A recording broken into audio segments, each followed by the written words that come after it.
All right, folks, it's that time of year again. When the air turns crisp, the days get shorter, and spooky decorations pop up on every corner. That's right, Halloween is here. But have you ever wondered where all these strange, spooky traditions come from? Why do we carve creepy faces into pumpkins? Why do kids dress up in costumes? And what's the deal with trick-or-treating? In this video, we're diving into the eerie origins of Halloween myths and traditions.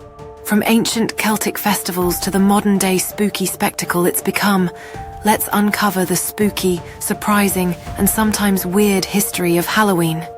Long before Halloween was about candy and costumes, it was all about spirits, the dead, and ancient firelit festivals.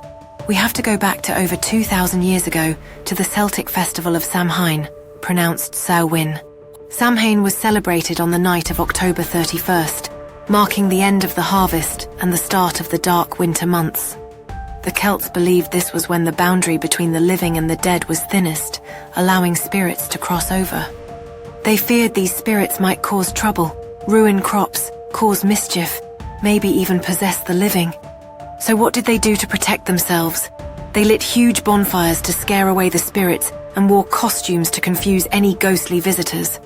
Yup, that's where dressing up and bonfires on Halloween originally come from, except today, we're just trying to scare our friends, not ward off vengeful spirits. Fast forward a few centuries, and the Roman Empire comes rolling in. As they do, they start mixing their festivals with the Celtic ones, especially two Roman holidays, Feralia, a day to honor the dead, and a celebration of Pomona, the goddess of fruits and trees. Could this be the reason we bob for apples at Halloween parties? Absolutely. It's always the quiet, sneaky ones like Pomona who leave their mark. Then came the Christians, who tried to, Christianize this spooky celebration.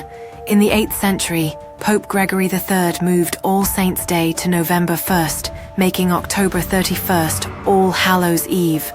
Over time, All Hallows' Eve became, you guessed it, Halloween. This tradition actually comes from Irish folklore. According to legend, there was a man named Stingy Jack, a trickster who was so clever even the devil couldn't outwit him. When Jack died, he wasn't allowed into heaven or hell, so he was doomed to wander the earth forever, with only a burning coal inside a hollowed-out turnip to light his way. When Irish immigrants came to America, they swapped out the turnip for the native pumpkin, and boom, the jack-o'-lantern was born. Now, every year, we carve these spooky faces to keep Jack and other wandering spirits at bay. Or just because it's really fun. But what about the most important part of Halloween, trick-or-treating? Why do we dress up and demand candy from strangers?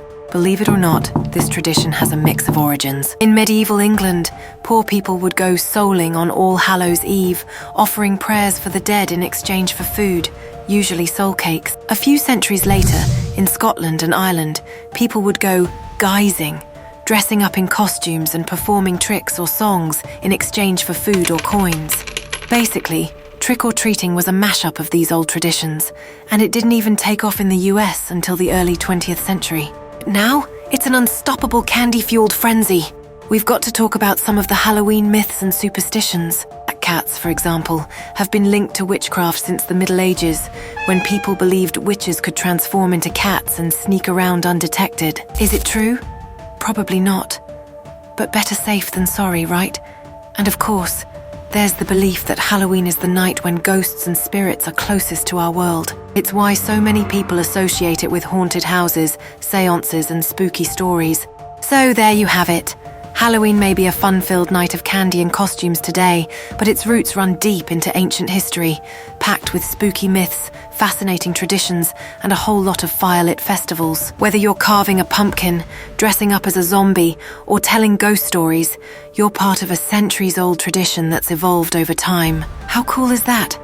Now, if you'll excuse me, I've got a pumpkin to carve, and maybe some candy to steal from the trick-or-treaters. Thanks for watching and have a spooktacular Halloween. Don't forget to like and subscribe.